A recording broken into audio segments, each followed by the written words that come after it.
बंधुओं, एक प्रश्न कई साधकों के मन में उठता है कि जब चैत्र मास का आरंभ होली के अगले ही दिन अर्थात चैत्र कृष्ण प्रतिपदा से हो जाता है, तो नव संवत्सर लगभग 15 दिन बाद क्यों मनाया जाता है?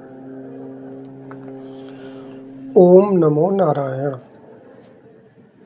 वर्ष प्रतिपदा केवल नया वर्ष नहीं, बल्कि सृष्टि चक्र के पुनः आरंभ का संकेत है। हिंदू पंचांग के अनुसार नव संवत्सर अर्थात हिंदू नववर्ष की शुरुआत का प्रथम दिन वर्ष प्रतिपदा कहलाता है। इस दिन महाराष्ट्र में गुड़ी पड़वा, कर्नाटक और आंध्र प्रदेश में उगादी तथा कश्मीर में नवरेह के रूप में मनाया जाता है।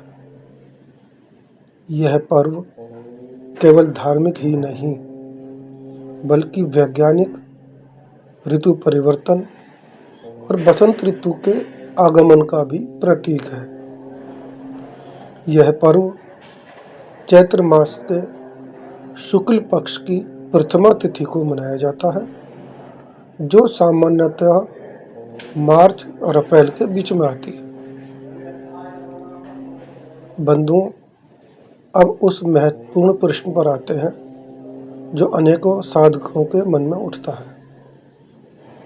इस विषय में योगी शिवानंद जी महाराज बताते हैं कि धार्मिक मान्यता के अनुसार इसी दिन ब्रह्मा जी ने सृष्टि की रचना का आरंभ किया था और इसी दिन से 9 दिनों की वासंतिक नवरात्रि अर्थात शक्ति उपासना का आरंभ भी होता है।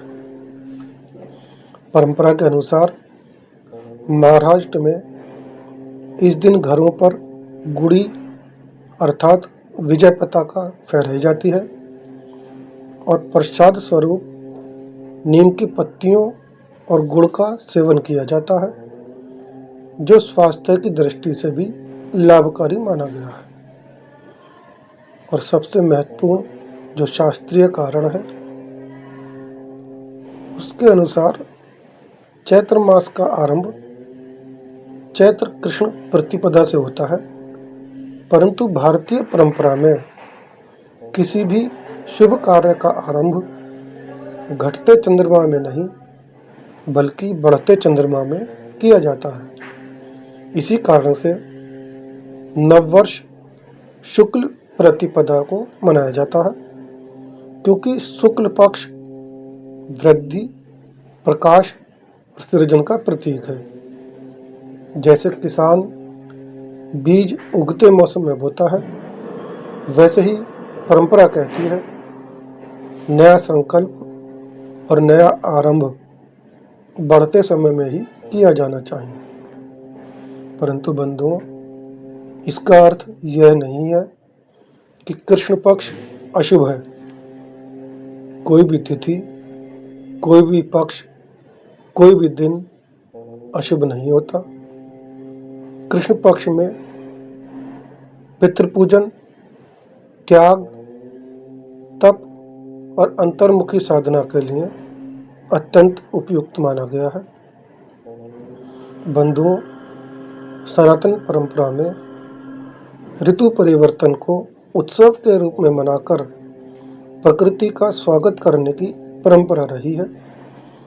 इसी कारण से प्रत्येक ऋतु परिवर्तन के समय कोई न कोई पर्व या उत्सव अवश्य आता है और वर्ष प्रतिपदा भी इसी परंपरा का भाग है, जो प्रकृति में हो रहे नए बदलावों और ऋतु परिवर्तन का संकेत देता है। सनातन परंपरा केवल तिथियों की गणना नहीं है, बल्कि प्रकृति के साथ तालमेल की जीवन पद्धति है।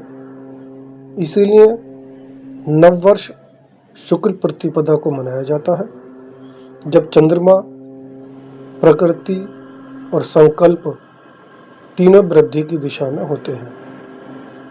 यदि यह ज्ञान उपयोगी लगे तो इस वीडियो को अन्य साधकों तक अवश्य पहुंचाएं। आप सभी को वर्ष प्रतिपदा की हार्दिक शुभ मंगल कामनाएं।